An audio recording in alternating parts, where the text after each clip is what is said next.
come and help. I think he missed his pants. The problem You is good? you can't Yeah. murk your boys. Yeah, why? Bro. I guess You I'm on can't me. murk your bros, right? We kick off episode 8 of season 2 of the Twisted Metal show with a flashback of Axel. We kick off on his past, but not with baking cakes or singing Kumbaya. Instead, we get a noir-esque flashback revealing half-man, half-car friend used to be a hitman, and he's still emotional about losing that kid that he cared for. Meanwhile, his present self is busy trying to figure out how to emotionally digest that trauma without the distraction of gasoline, which ironically he just discovered is a crutch, not a necessity.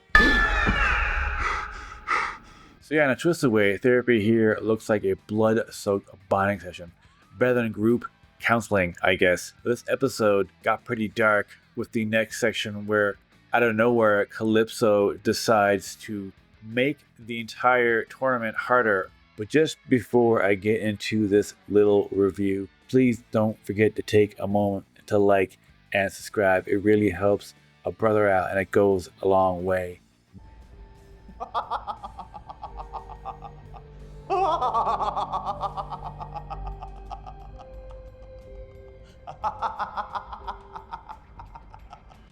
So just when we thought the driver elimination had peaked, Calypso cranks it up to Silent Night, Bloody Night mode with 9 assassins, so-called Apocalypse 9, storm the safe house dorm, and plot twist. They're unarmed and it's like Survivor but set on Friday the 13th. Suddenly, John Quiet, Mayhem, and company are singing Kumbaya around the campfire, well, more metaphorically. So metaphorically, while they were singing Kumbaya, they were dispatching killers with whatever they can, but they were doing it together as a team. So Calypso kind of threw them into this situation where they had no choice but to work together. Events like that can help people grow closer. So it's like Calypso is playing some bizarre mind game where he wants them to compete each other, kill each other, but only in the tournament. But now he's throwing 9 assassins. I'm not sure if they're humans, but they were definitely very hard to kill. I'm not sure if they were some type of mutant. This season has definitely leaned way heavier into the sci-fi fantasy, or at least that I can remember from season 1. It all felt very practical and grounded. This season, they're already leaning way heavily into the fantasy with Calypso and his ability to grant wishes, which at first when I heard that he said that, I thought he just meant a physical wish, as in something monetarily, as in I wish to have a house for my entire family, I wish to have a nice car or something like that. He meant literal wishes. These literal wishes is what actually created a rift between John and Quiet, as John and Quiet had earlier planned to all wish for the same thing, along with Dollface, who unfortunately died, but they were going to all wish for the same thing about the walls coming down. But but then John last minute decided he wanted to bring back his sister instead, who just died. And eventually John told her, and they had a big old fight. So while in the middle of they're trying to do this massacre, they're also avoiding eye contact. But Raven and Vermin, of all people, break the ice and give Quiet a pep talk about John's sincerity. It's like the Breakfast Club, except with machetes and eternal bleeding. And boy, did Vermin really step it up this. If it isn't the popular girls. Vermin has definitely stepped up her game. Hats off to Lisa Gilroy and how she's so completely able to disappear into whatever role she takes on. Like, you wouldn't even really recognize her if you actually saw what Lisa Gilroy looked like. She's actually from Edmonton, Alberta, which is pretty cool. I live in Calgary, Alberta. A really funny comedian, but she can really disappear into makeup. If you've actually seen Very Important People, a really hilarious comedy show where they dress people up and these people have to create a character immediately and then have an impromptu interview. Lisa Gilroy has been on there twice and she completely disappears into her roles and she's absolutely hysterical. And she's hysterical as Vermin in this show as well. She steals every scene that she's in, even though she's kind of, she's also a psycho. So these 2 episodes really gave every character a little moment, which was what was impressing me the most overall. It just seemed they were finally able to really give every character its own little story. Kind of hard to do considering you have these many characters, Like you have John and Quiet as the main. So I would still say John is the main. In some episodes, he's kind of like being pushed into the background because he's honestly not as interesting. Pretty boring as a protagonist, to be honest. Anthony Mackie is likable enough, even though he's pretty much just being Anthony Mackie. Vermin and Raven, way more interesting. Or basically everyone, even Grimm. Like we got to see a side of Grimm where he was actually kind of being like a human being, even though when he's talking, he actually talks in all the different voices in his head, which is kind of cool and impressive. And I'm just continually impressed with how good this freaking show is, but also how they're able to give every single one of these characters, even for the small screen time they're on, an actual full story, and they feel like a fully fledged, developed character. And everyone commits to their roles. I do not fuck with the ocean or the shit that lives in it. Way too scary. Finally, someone understands that the ocean sucks. But meanwhile, as all these attacks are happening, John and Mayhem have a pandemic level bonding because nothing says trust fall like surviving assassins side by side. Yes, John and Mayhem bonded, had a nice bonding moment, and I feel like it was only a matter of time that they were gonna eventually get closer because there's kind of really no reason not to, because they're kind of both very similar. They're both big time smartasses, but also independent. It made sense that they would kind of finally bond, so perhaps it'll be kind of like the big brother, little sister bond. There's a judgment-free zone up in here. Dave and Mike suddenly try to put Axel into a therapy session because Axel seems to believe that he has to drink gas to survive. When I first saw Axel drinking the gas, I just assumed it was because he's half car, so had to drink gas, continue running. Turns out he just drinks gas because he's a gasaholic, as an alcoholic. As these apocalypse crazy mofos were attacking, Axel suddenly froze up. In the middle of all of it, Stu's just like, do something. Axel is presumably fueled by flashback epiphanies and trauma revolutions. Power rambles through most of the Apocalypse 9 solo, but Mike points out that curing himself of his gasoline weakness might not be the best long-term strategy. It's like giving Superman kryptonite therapy. You're sterile. Oh, well that explains the weird rash. No, that's psoriasis. Sweet Tooth is actually not even involved. Earlier in the episode, we get to see him having a discussion with a doctor. The doc delivers a most twisted punchline. Sweet Tooth is medically infertile. His solution? To adopt Stu. Sweet Tooth, one of the most homicidal clowns in the motorized Bloodfist, is starting a weird little family. Honestly, I expected a chainsaw, not a baby adoption certificate. But Stu is clearly not down for that, as he's definitely turning on Sweet Tooth and he's seen a side of him that he just doesn't like. Stu was like his prodigy at once, but now it almost feels like Stu doesn't really want to kill anymore. After hanging around Mike more, Stu seems to have lost that lust for death. So Stu isn't too hot on the idea of adopting him. Sweet Tooth just seems to think that he just says, well, you're adopted, and then that's how it works. I don't think he gets that he needs to officially do that if he really wants to do it. I'm adopting you, son. Oh, wow.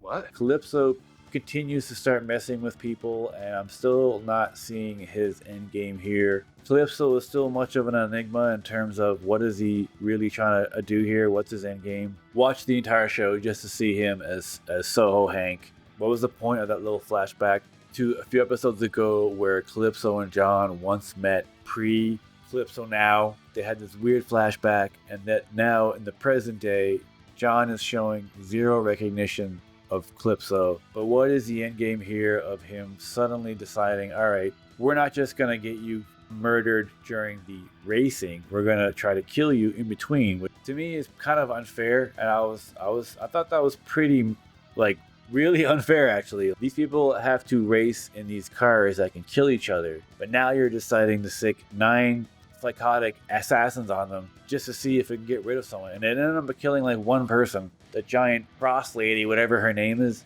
now dead. With an unstable peace restored between John and Quiet, they step out of their room reconciled, only to walk right into Calypso's wish chamber, and then somehow, which was somehow right in front of their door. I don't know how he did that, or how Calypso is actually doing real magic, or is he just messing around? Maybe he's able to just control the entire high school pre-built stuff that he made before anyone moved in. Is he really magical? But then he does is this all just smoke and mirrors? I want the walls to come down just like Quiet, so I'm here to undo my wish. Nothing major. This is very serious. And they walk right into Calypso's wish chamber, and the door slams. And if that isn't the literal manifestation of out of the frying pan into the fire, I don't know what is. John actually tries to get his wish back, even though he doesn't really want to. But he was trying to get his wish back from Calypso to re-wish and then do the whole walls going down wish. Still wants to keep the original of bringing back his sister. I believe he just does it to like try to smooth things out.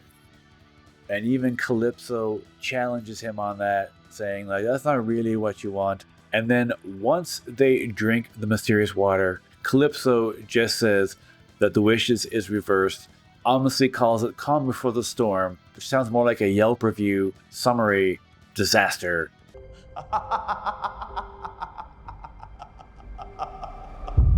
Calypso decides to play some more mind games by having a rather nice little party, kind of reminiscent of a high school party in a gym. Everyone gets an invitation and a costume, their own costume, which they are given from Calypso. Everyone gets dressed up. After healing everyone, Calypso is basically a supernatural EMT. He sets the tree ablaze, revealing a disco ball because, of course, it's prom night redux hacky sacks. Rice Krispie treats that probably taste like regret, Raven spiking the punch, and the birth of the Bro Amigos. Stu, Mike, and Dave strike a photo booth pose. Doom and Vermin make the accidental cutest couple of the wasteland. Grim and Vermin make the accidental cutest couple of the wasteland when they hook up randomly when Vermin is just kind of looking to get some action. As once again, Vermin in this episode stole the show. Yeah. Now, Dave, these are chicken fingers, not people fingers. Sure you still want one? Goddamn, Stu.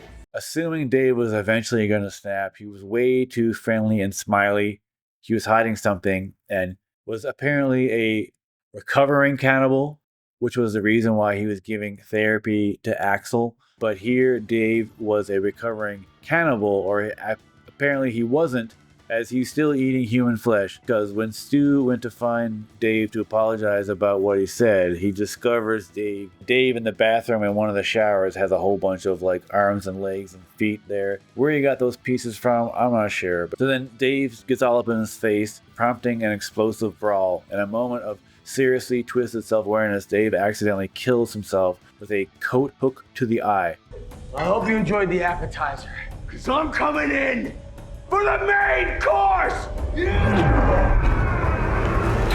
Somehow, Stu managed to write a letter and then hang Dave up with a noose that he somehow made. Essentially made it look like Dave killed himself, even though he still had that hook in the eye. After their little brawl, so then Stu just hangs him up and then leaves a note talking about making it try to look like a suicide. Axel spots a bit of a fabric tying up Mayhem's hair, which reminds him of the baby he once saved. Back when he was still a hitman, he ended up taking all these people out, discovered there was a baby there, and he had to take it. He couldn't leave it. It was a girl, and he had her for a short time, but then she got stolen from him. So once he sees this fabric in her hair, he asks her where she got it. She had it since she was born, and it was the same swaddle the baby he saved wore. Cue the heartbreaking realization. Mayhem might be the baby Axel once rescued. Before you can spill the tea, toxic smoke floods the room. Everyone passes out. The diagnostic, another one of Calypso's back to business setups. First he sends a bunch of assassins at them. Then he has a party for them to make them feel good, and then immediately knocks them out. And then they wake up in their cars ready to roll. Because with the end scene of episode 9, the Rachers wake up. The Rachers wake up still wearing their prom garb, strapped into their vehicles, ready to roll, or even though Quiet and John are in separate cars, highlighting the emotional distance that's still kind of there between them, even though they somehow made up. They quote unquote smooth things over, though there's still something there. But Calypso gleefully waves. Welcome to the after party!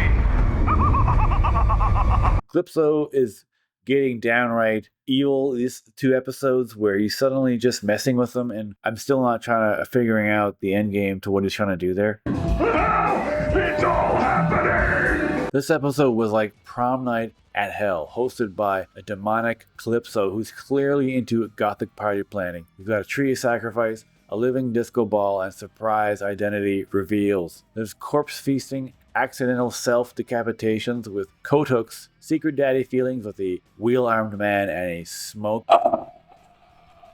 It's goofy, macabre, and exactly the kind. You've got Sweet Tooth adopting a sidekick like it's a Hallmark Christmas special, except with more chainsaws and arson. The action is leveled up too. Season 2 car chases feel like a demolition derby got drunk and wandered onto a roller coaster. The fight scenes are so over the top you have to expect someone to get suplexed through a vending machine filled with grenades. Give it time, it'll happen. Then we have Calypso, who hosts murder tournaments like he's the world's worst wedding planner. Yes, there'll be blood sacrifices, but don't worry, we do have a disco ball. Somehow it all works.